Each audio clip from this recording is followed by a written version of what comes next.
So this is called Trying to Turn the Pump On to Prevent Frost Damage at 4:30 in the morning in early October. The irrigation ditch reflects thin wisps of silver clouds. A rippling upside-down moon screams blue light bright as high beams. I lift up and push down the priming arm on the pump. Up and down, up and down, up and down. Watch my silhouette expand and retract in moon shadow. But no water comes. I am too late. This hard cold has frozen the water in the straw-like pipe to the ditch. The pump won't prime. I paint it with flame from a propane torch till dawn, but that's just to exhaust all options. I know it won't work. Doesn't work. The feathery silver clouds and running ditch water, the blaring billions of 4 in the morning stars, the moon shadow in a frozen periwinkle field. In this few nights a year grandeur, don't care. I lost this one, and I'm fine. Just fine. Welcome to another episode of Poets in Montana. You just heard a new poem from his new collection by Josh Slotnick. Josh, thanks for being here with us today. Thanks a ton, Mark. It's an honor and a pleasure.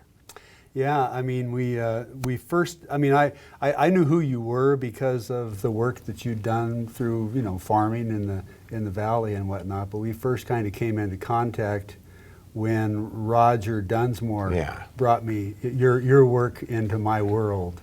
Yeah, thanks. And if it wasn't for Roger, I wouldn't have started writing poems many decades ago. Is that when you first kind of started writing? Yeah. Encountering Roger? Yeah, so I ran the peas farm for the university and for Garden City Harvest. So I worked with kids farming and also worked on my own family farm. And I had this one day a year where Roger would come into a classroom and meet with my students. Mostly we were outside at the farm, but in this occasion we're inside in our room. And Roger would read farming poems.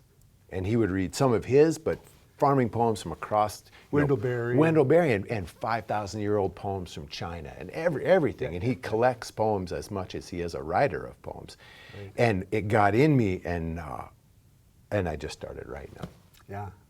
So and so much of farming, I feel like, is poetic, not in that it's beautiful, but it hits on all of your emotions, everything. Yeah. It's all there, and you're dealing with the unpredictable and nature, which is beautiful and doesn't care, as I kind of pointed out in this poem too. Right. So it's just ripe for causing you to feel something, and that's a prerequisite to writing a poem. Exactly. I believe. Yeah. And being an observer. I mean, a farmer has got to be an observer, or you're going to not be very successful. You're totally correct. You're totally correct. Yeah, here. I just was. I picked up. I was just telling you before this. I've been in this collection or unpacking world of stuff, and I just found your book last night, and I was thumbing through and grabbing at some different things at the beginning, and then I went a little deeper, and then I stumbled upon. Was it Shredder? Or it was something about it was a manure poem. Oh yeah, there's some manure. We got a whole set of manure spreader poems. It was a wonderful poem in the back, and I'll have to dig it out later and ask you to read it. Well, I have another manure spreader poem. I would love to do that one. Manure spreader poem. Yeah, I have to. This is a manure spreader poem, and it's also what Roger talked about, kind of found language poems when you hear other people say things. Right. And this is a little bit of both, but perfect. So if I'm reading someone else's words and there's a 4-letter word, does that just get beeped out, or can we? Fuck no. Okay. All right. Thank you for that. Yeah, you bet. Okay. This poem is called Wish I Could. Early October, spreading manure to beat the rain, to plant garlic. I rarely have this stress in fall, soil too wet to till. That's a spring stress.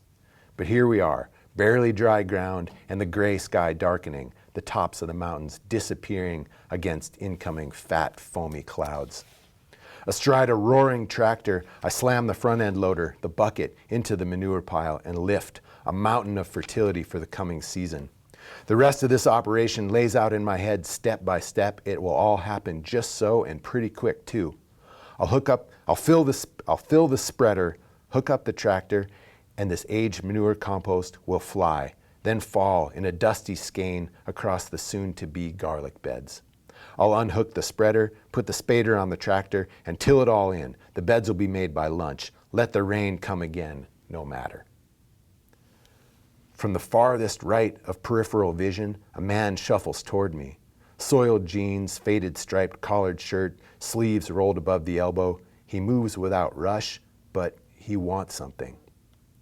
Behind him, a 90s truck and trailer outfit waits. Tractor side now, he starts to speak, then holds his breath. I pull the RPMs down to idle. That's a tractor noise you can talk over. But no words come. His round red cheeks flex up and down a few times. Pursed lips bounce together, waiting for words, for breath. Then a torrent. I only got 1.5 fucking lungs. I saw you and had to stop. You gonna be here all day? I got a disc up the road. I need to get it on my trailer. You could do it with your loader. I got 160 acres in Grass Valley. Good for you, I said. Yeah, I don't know about that. I tell him about beating the rain. On another day, no problem. But I have to see this through now. I wish I could, but I can't. I used to load one of these by hand. He points toward the manure spreader. We pulled it with horses. One time I loaded the fucker up and the gearbox broke off the wheel. The cart hit the dirt. I was shoveling it out, not close to empty, and my dad waves me off. He crawls under there on his back and pushes it up. He pushes the fucker up. Goose eggs popping on his arms. I shoved a hunk of timber under there. He slides out and I tell him, I says, Dad, don't do that again. I'm 78 years old. They took half my lung, fuckers. I got out and they say, the cancer's in your kidneys. They gotta go too. He held both middle fingers up high to the mountains, to the universe. Fuck that! I ain't going back there. That was in '07. Indian friend of mine up on the Highline sends me medicine. My weight goes up and down, but I'm above ground. Eyes wide, shoulders dropped, palms toward the sky. He said, I'm 78 fucking years old. Good luck. You beat the rain. I've been there. Thanks, I said, and roared the tractor back to life, back to my life, to this one small job in a rich world on an about-to-rain fall day. Yeah, oh, that's good. Terrific, man. That's just absolutely terrific. Yeah, the found language, man. That's one I got from Roger. Yeah, and you know, when you hear it, you're like, I got to go write this down. Those are gifts. Yeah, for sure. For sure. Yeah, no kidding. That's beautiful. And, you know, and I that's what I discovered again, you know, thumbing through your book from last time was like, I remember this now. It's all coming back to me. Because, I mean, this was 2012, right? 2013. Yeah. Because I was in the same the queue, right? Yeah, I was in the queue of the 6 poets Yeah. in this Foothills Poetry series that they do, you know, periodically, which I'm now editing, you know, which is really cool. Well, I got one here if you need another book. I totally. Well, you know what? I mean, I guess part of their theory is to just do one-offs. Yeah. But I'm sure they'd be interested in another book because they do this. I mean, they're a grassroots publication, as you know, and this is pretty rooty grass. Yeah. Stuff Thanks. I mean, I work on a farm, a family farm, and I also have this other gig where I work for the county. I'm an elected official now as a county commissioner. So I write like once a week on Sunday morning. So it takes me a long time to make a book. You know? Right. And things have to happen. You have to observe them to have something to write about. Yeah, I know. I mean, the first couple that you've read. And what is the title of the new collection anyway? Right now I'm calling it If Only. If Only. All Yeah. right. And so, I mean, most of the poems, I mean, like the first book, which was called Home Farm, you can find at foothillspublishing.com, or you can find probably around town somewhere. I think hopefully there's still a few left at our local bookstores. Yeah. They're just they're earth poems. They're observant, tuned in, and they're working poems. Yeah. That's what I mean. That's what I love about them. I guess is that it's like anybody who has ever spent any time in frustration trying to accomplish anything will dig these poems. For sure. Good. Read us another one. Thanks. All right. So unless you have something else you want to say. So should we do another? We'll do another farming poem. Yeah. And we can. Let me see. All right. So, lots of farms have dogs. Yeah. Oh yeah. And gotta have dogs. yeah. So this one I wrote a few years ago for my dog. It's called "As We Should," and her name was Jupe. She's since passed on. As it's unfortunate with our dogs. Exactly. We outlive them. Yeah. So she was just a fantastic. How long did you have her? 16 years. Oh yeah. Yeah, and you know you'll get some of her in here. It's called "As We Should" for Jupe. She knew the kids' names. Other side of the truck. Wait here. Get that deer out. She'd keep up with me on the tractor on the way to the field around the corner, pinning her ears back, throwing those front legs out. She'd go horizontal in the air, pounding paws at speed along the ditch roadside, sleek as the wind and smiling. Now I ratchet back the RPMs on the way over, so she doesn't fall too far behind. Yesterday, driving to the field, as we have always done, I caught the eye of a kid zipping past, kayak strapped to his Subaru, headed to the end of the road river access. He nodded, lift the corner of his smile a bit, like he knew. I tried to imagine what he saw. An old-timer farmer in a frayed ball cap on a tractor, with a white-faced border collie, loping alongside. Have we become a cliche? Shallow, easy to read, like an image of a sunset on the beach, a homeless guy pushing a shopping cart, or a cool shades dude with kayak strapped to his Subaru. Well, I wonder at these things. Our story becomes richer, but our purchase on this life grows thinner. Regardless, she knows better than to throw mental energy in such a direction. At the field gate, she smiles up at me when I lift the fence chain, in awe of our great good fortune to be here now with each other once more, doing as we should. Nice. For Jupe. Yeah, good man. Yeah. Yeah. So here we'll shift a little bit. I was just going to say the animals are smarter than people. Yeah. I think, I have a small series of Jupe poems because she was so smart. Yeah, sounds like it. It's a border collie. Yeah. They just. You got another one? Yeah. I'm gonna read another dog poem. Let me read another. Well, I'm saying you got another border collie now. Or yes. Yeah. I really like the border collies. Let me see if I can find this one. Okay. Yeah.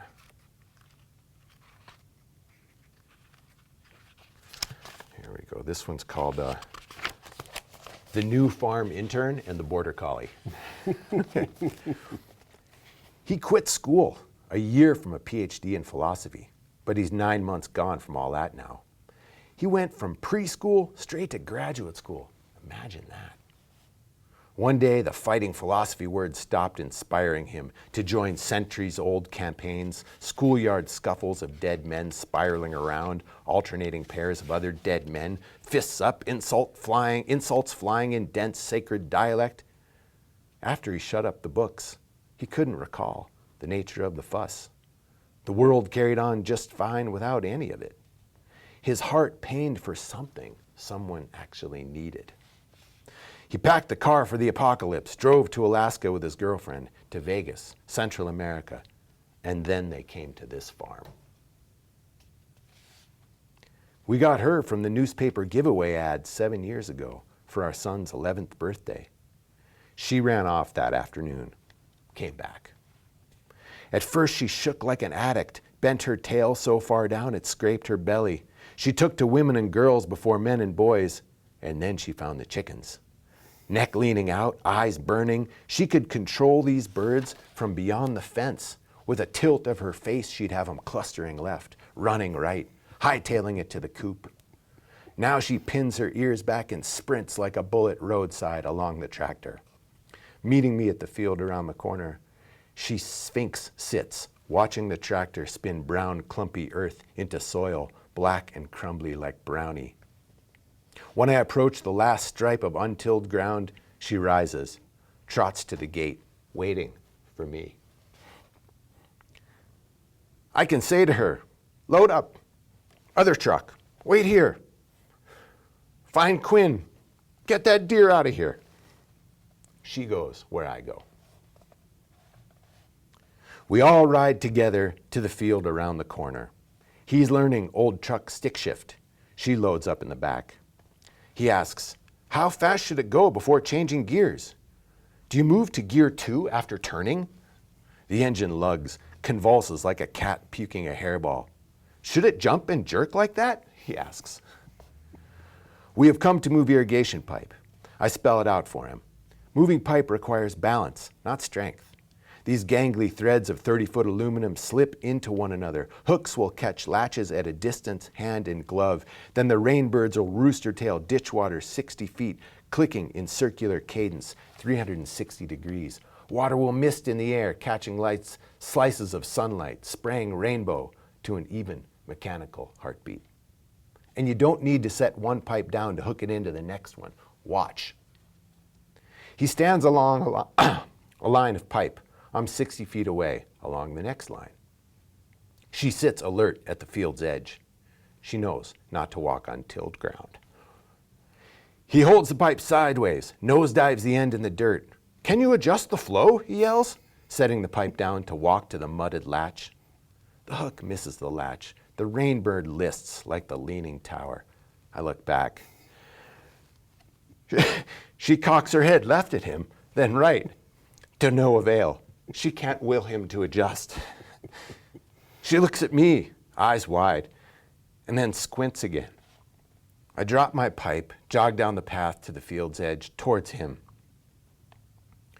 She meets me at the end of the bed and slams my shin with her head. I brush her aside, increasing my speed to get to him before he fills the pipe with mud, continuing his assault on how things ought to be. She shoves her shoulder into my knees, almost knocking me over. I look down to scold her, and her brown eyes catch me. I abide her will, and against mine slow down, and she smiles, cocks her head. All that comes from you, easy as breath, you had to learn. I stop. She tilts her head back.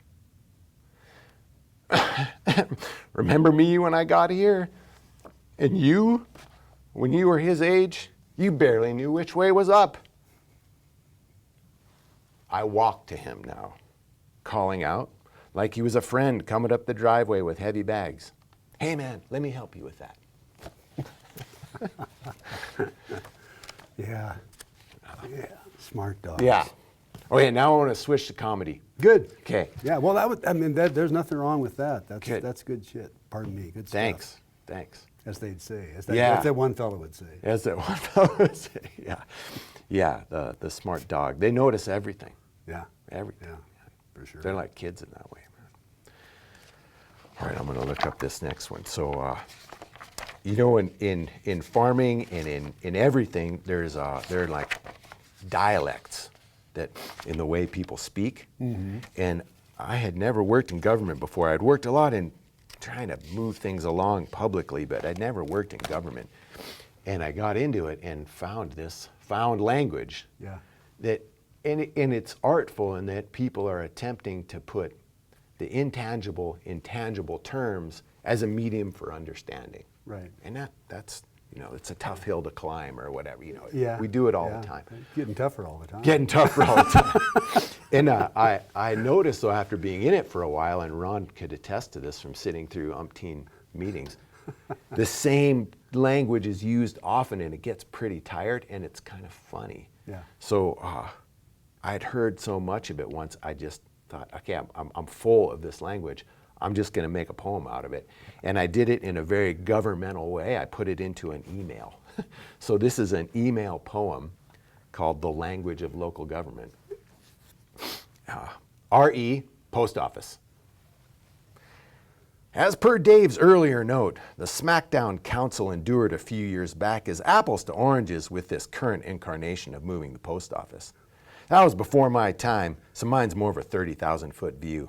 Suffice to say, it shouldn't be a can of worms. Given the new landscape, there's no need to kick this can down the road any further. We should be able to move forward without letting the perfect be the enemy of the good. Dave, I'm glad you can run this issue to ground with the mayor and Dale. We'll get it sorted. They do seem kind of augured in on this. Hate to see them get wrapped around the axle before we've really begun. But when their knickers are in a knot, it can be tough to talk them off the ledge. If anyone can do it though, Dave, you can. These guys are on our team. We got to go all carrot here, no stick. I'm glad you're on it. I'd just get over my skis real quick and throw fuel on that fire. Before we know it, the wheels would be off the bus and we're eddied out on this thing for months. And that's a perfect storm we could actually avoid. I get that this proposal isn't fully baked yet, but sometimes you just have to build the airplane while you're flying it. We all know you guys kicked tires on this one before my time, and council could point fingers all day, but like an ex-governor said, that dog don't hunt. This federal building project is more than a new coat of paint on an old fence, and we didn't even have a dog in that post office fight years ago. Best bet here is to bite the bullet, call out the elephant in the room, and yes, it's big, but we'll just have to eat it one bite at a time. Anything less would just be rearranging the deck chairs on the Titanic, and at the end of the day, who's got bandwidth for that? I gotta run, as usual, my cart's ahead of its horse. Oh yeah, that's great. And it's probably each one of these little governmental entities probably has a slight variations on their own euphemisms or whatever all these expressions. Yeah, that's terrific. But you left out slippery slope. The slippery slope. Okay, I gotta get the slippery slope in there. Everybody likes the slippery slope. It is a slippery slope. So another thing I kind of been wrestling with lately, not just government work, but you may we may be on the same page on this. Is just getting older, and seeing the finiteness of things and how we fit into that, and. So this is a government you're one. Becoming a little more irrelevant every day. Yeah, and so in this collection here, I took a cue from a couple, actually legit, humongous titans of the world of poetry. One of them's named EQ that Roger turned me on to from 5,000 years ago, and the other one Richard Hugo. So I'm going to kind of do one of these in each of their veins here. And the Richard Hugo stuff that I liked was he wrote a bunch of poems to people. They were letter poems written to people, and I just love them. Yeah. In fact, there's one, if you have a chance, it's called To Manch from Haber. That's one of my all-time favorite poems. I'll read it like once a month, just because it's about things well done. Yeah. So, anyway, I wrote a poem to our mayor a few months ago, and who had really become my friend, that I want to read. And our mayor passed away just 2 weeks ago. Right. A great loss to all who were his friend and everyone who lives in this community. And just a marker too of, he was an institution and he was finite. We're all finite. Everything is finite. Yeah, exactly. So part of the things I've been wrestling with, just as we all do, getting older and our finiteness. And so when John was real sick a few months ago, I wrote this to him. Right. And I'll read it to you now. Sounds good. Thanks. It's called, and as anybody who knew John Engen, he really liked to be funny and he liked to laugh. So there's that in here too. So I called the poem Dear John, because folks from our generation know that that's a certain kind of letter if you get the Dear John letter. So I wrote Dear John, which young people don't even know what that reference means. And this is after he had his cancer diagnosis. He was deep in the thick of being very sick. Exactly. He was very sick when I wrote him this poem. Right. Dear John, the animal shelter advocate's voice cracked. Her hands slashed the air sword fight style. She came looking for dollars, grant support. The situation was dire, and right now, cats, feral as raccoons, proliferating like rabbits. Her voice picked up the pace. She sprinted into the last leg of her 440-yard pitch, telling her story staccato. Words popped like strings of little firecrackers. Trap! Sterilize! Release! Grant funding! In-kind match! Shelter space! Volunteers the community! Faster now. Shelter space! Volunteers! Grants the community! In-kind match! Our letter of support! Faster yet. Trap, sterilize, euthanize. Then it was quiet. Her last words echoed around the conference room, bounced off the fake wood table, the anonymous art, the wide window onto the gray February street, and hung in the air. Trap, sterilize, euthanize. Your eyes squinted a bit. Your voice took on the gravity of a judge, the kindness of a teacher. You looked over your glasses. Don't you think that's a little extreme? I think to you, and I replay this scene and smile. It works whenever I do it, whenever I need to. Nearly everyone I know has a story like this of you. So, I have an offer for the universe, for you, as I am the same age and have lived a life of children, land, labor, students, constituents, snow and sun, mountains, coolies and friends, riches all. How about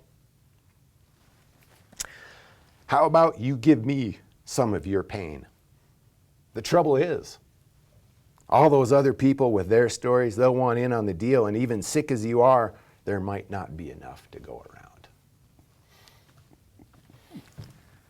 I like that. Yeah. Yeah. Well, I mean, he was just, yeah, that was an amazing service. Amazing. Yeah. Yeah, he was just a hell of a guy. Yeah. And, you know, I love the comparison to Hugo because there is definitely, Yes. there is definitely a similarity Yes. in this larger-than-life personality. Yeah. It was Lived just hard. so quick, so smart, Yeah. so flawed, Yes, yes. and so fun. Yes, you got it, man. You nailed it on I every mean, count. Jesus, he was just an incredible human being. Yeah. You know, and of course in an impossible position. You Yes. know, it's like the old Abe Lincoln thing, right? You know, I mean, you're going to be routinely hated by a whole large percentage of the population for whatever reasons. Yeah. People do those kinds of things. Yeah. But, you know, he had everybody's best interest at heart. You can't please all of the people. No, and he gave it his whole self. Yeah, and no ambition. No, this was it. This was his place he loved, and this is his he act of he service. just wanted to be the mayor. Yeah, and funny. Oh my Can God. make you laugh. I mean, that was what he said in this poem was the perfect thing for that. I mean, whenever I think about that, I do some like I need to laugh. I think about that moment. Right. Well, and of course, I mean, I got the double vision of Hugo. Yeah. I mean, that's yes, just so perfect. Hugo. The whole Yeah. Buick forehead. Yeah, right. Are you sure? You know, that whole thing. Yeah. Yeah. Well, now I'm going to see if I can. Now you're going to EQ it up. I'm going to EQ it up here. Let me let that bugger up. EQ was he was like he was BC. Yeah, He was man. like way back, right? Yeah. Let me make sure I can. I can't remember the dates, but Man, now I gotta find it. There we go, 39, okay. Yeah, not the modern era, you know, people weren't. no. Yeah. And so irreverent. Yes, I love his irreverence, and there was, I love it, and the zen of it, of being present, and, well, I'll try and get some of that in here. Yeah. So, this is called Notes to Self for You and EQ. Feel the skin on her side, just below the ribs, the softness, the golden silken glow, the smell, the heat rising, her sounds in your ears. All this has a shelf life, a window. Soon the churning engine of memory, relentless as the calendar, will spin all this beauty into narrative, will make sense of it in words, and this glowing moment will become something else. Make yourself stop. Feel all of it. Let it be in you straight, no chaser, like breath. Because too quickly, this too will become just story. The silver sky, faded snow mountains, slick shimmery pavement, smell of you on my hands. We make the world with our senses, then spin sensation into stories. But the world carries on just fine without us, storyless, impassive, even to itself. Feel that. Yeah. Yeah, but yet we can't stop. We can't stop. No. What else are we going to do Yeah, besides of spin our course. stories? That's all we know how to do. Yeah, it's how we make sense of the world, and the world doesn't need us. No, It's no, obviously. But you know, I do think that you know, another friend, another poet talks about the fact that we're, you know, what is poetry? I mean, it's such of a waste of it's such of a. I mean, the guy that busts your tires down, he's doing something tangible with his life every day. Yeah. I mean, poetry, but you know, I mean, that's one way to kind of, you know, self-deprecation for spending a life maybe dallying in scribbling words as opposed to doing some functional farming day in and day out exercise. But it's somewhere in between those two things. I mean, I think poetry is the storytelling, language, paying attention aspect of life that is most connected to, like, the farming day in, day out, the living and the dying, for Christ's sake. The dying is what's, you know, I mean, it's like that's the one thing, right? The one thing we don't have a handle on. And got it, man. Yeah, so we just keep fumbling around. Yeah. Yeah, well, to John. Let's check to John. Yeah. Where are we at time-wise? Well, we could do a few more. Well, let's do them. Okay, so I want to switch back to government, and also just kind of feeling inspired by the words and the language that we hear around us. Okay, so you know, at the state legislature, they put up bills, and we all have an opportunity to comment and weigh in and try and move things forward one way or another. So there was a bill proposed that would take the election administrator, which is a hired position right now by government, by local government, and turn it into an elected position.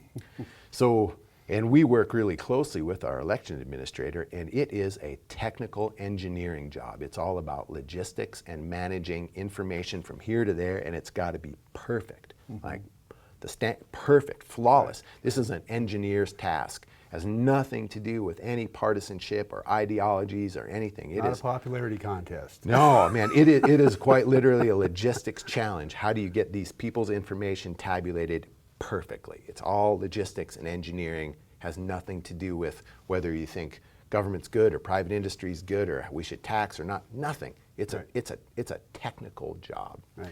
So in our legislature, some of these folks said, no, we should make it a partisan job. Yeah. And then I don't even see how that would work. But anyway, we had an opportunity to comment. The night before me writing my commentary, I watched Hamilton.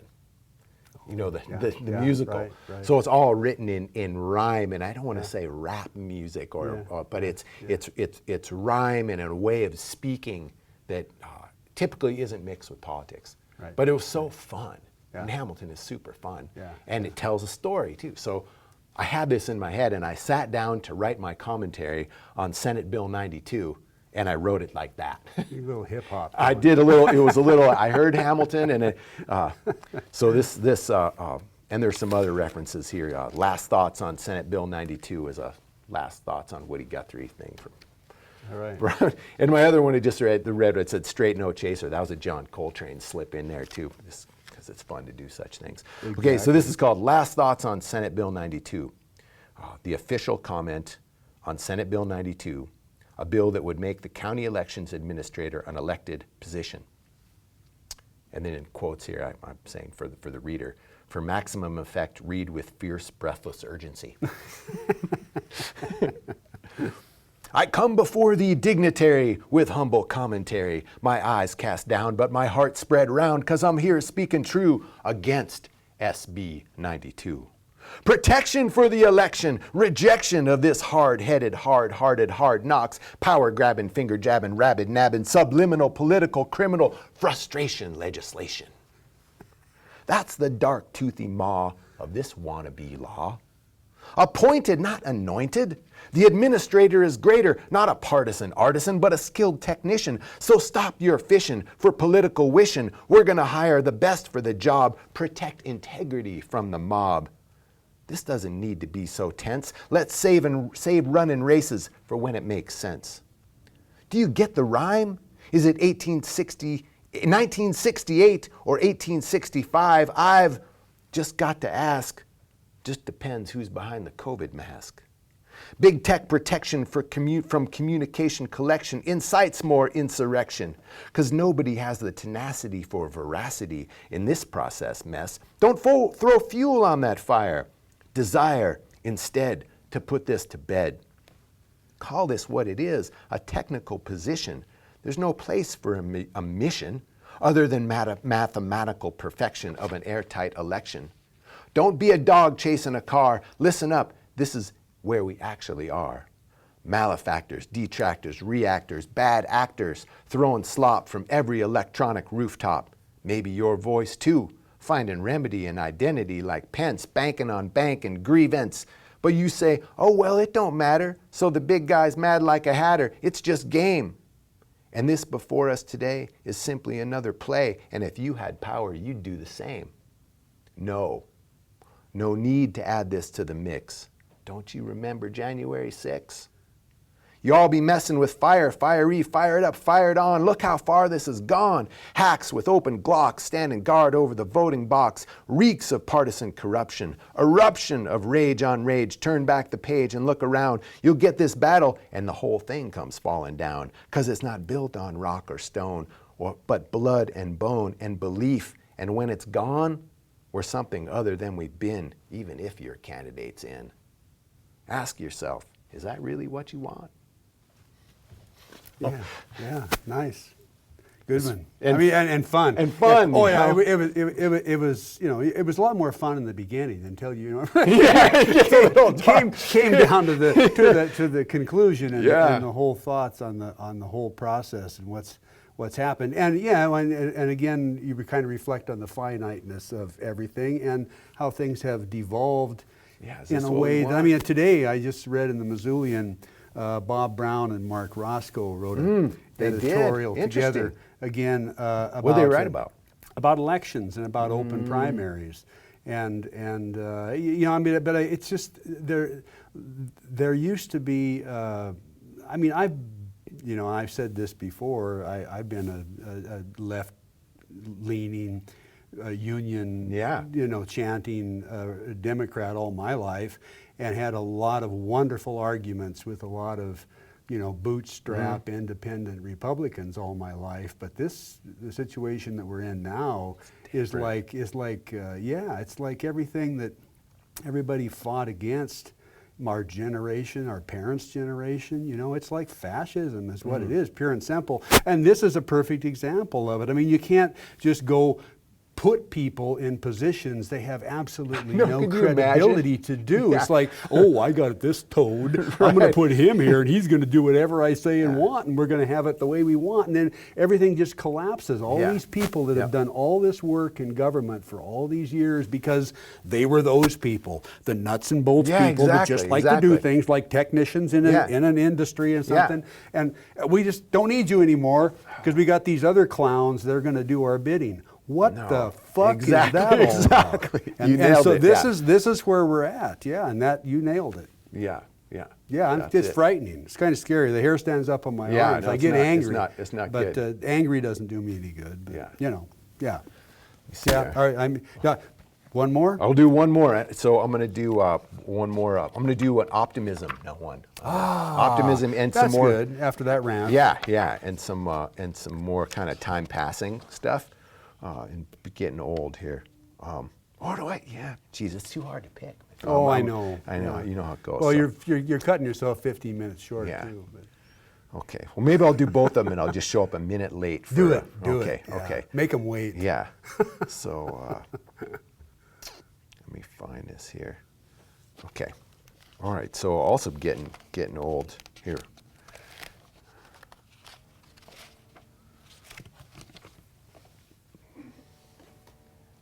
Oh, All I right, thought that, that was was an it, yeah. alarm or something.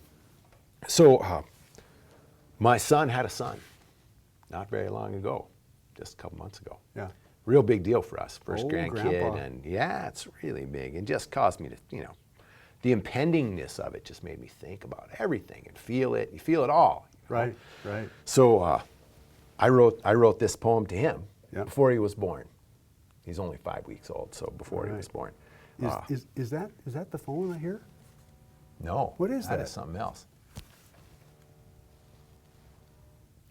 Well, the crane is out there. Oh, Yeah, okay. yeah. Sorry. No So worries. back to Yeah, so I you wrote this poem to my grandson before he was born, Right. about a month and a half ago. Okay. And have yet to even try this out, so we'll see. All right, You know. all right. And First. it's called Hey Little Man. Hey little man, I don't know your name yet, but when I saw a kid close to your age the other day, a baby, and because that's what you will be in just a few weeks, I missed you. Like I miss your dad, and I saw him yesterday. He shines like the platinum mountaintops in spring on the edge of the town of your birth. People pull to him like gravity. You will see it your whole life. They know better than to question what they feel without words. Or your aunts. I can barely type that without welling up. I miss them so much.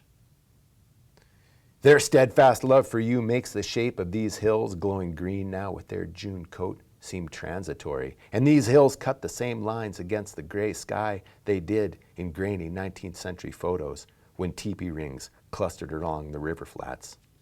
Welcome back. Nice. Nice. Yeah. Yeah. No, we should have comedians and poets in public service all the time. Okay, so I'm going to read one more, and there's a little political to this, but not much. It's more just Good kind one of to end awareness. on. A good one where to end. Yeah. So, and this one I think you'll hopefully will resonate with you too. So, we all move through the world in the bodies we've been given, and other people interpret that, and we get treated in ways that are not fair based on how we present in the world. And black and brown people have been given the shaft for 500 years. And, our whole dang country is built on stolen land with stolen labor, and we live with the reverberating after effects of that every day. Yeah. So this one's called Do the Math. I'm just going as far as the Y. Okay. This is me talking. Okay, do the math. I'm just going as far as the Y, if that'll help. I'm going to Arlee. Well, you'll be closer if you want. Get in. He slams the truck's door against a gusting wind and slides in. My worn, smooth, lined leather work gloves lay between us, palms up, curled open as if for alms. The old Chevy's heater rages, loud white noise, but you can talk over it. You work in town? No, came for the weekend, stayed at my girlfriend's, car died, radiator shot. Yeah, damn, it's so cold. Things break when it gets like this. I heard it's real cold all week. $300 for a new radiator, shit. And I got to get back to work. I'm late again. My brother's going to be pissed. Thin, torn jeans, shabby Seahawks jacket, black hat pulled down low, early 20s, 3-day chin scruff, acne scars, reservation accent, chapped red hands. I added these things up, and now you do too. Can we even help but do such math? Would he make calculations of me, my old truck, stained coveralls, weathered expensive boots? What would the sum be? Or was he thinking about better chances at the truck stop at the Y, the blistering wind, his brother's impatience late for work again? Or the dead 90s Honda marooned on a shitty trailer park street, augured into frozen snow and gravel where there should have been a sidewalk? Or maybe just his stinging hands about to be burning cold again. He stared straight into the windshield, hunched forward as if he was already back in the spiraling snow and icy wind. Turning into the truck stop at the Y, I tried out some possible sentences in the silence of my head. Hey, it's cold, take these. I got 2 more pairs at home just like them. You'll need these, I got others. Or maybe, here, you want them? We pulled up and he was out too quick for me to choose what to say. Yeah, nice.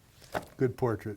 Yeah, thanks. I mean, that's all we can do, right? Yeah. Pay attention and try to Yeah. help people out. Pay attention, I like that.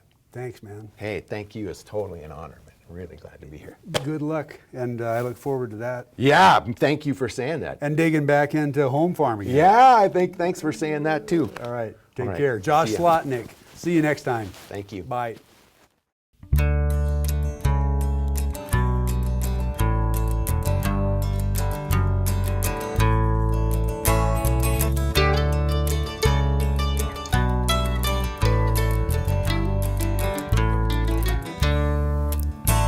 Got a lifetime filled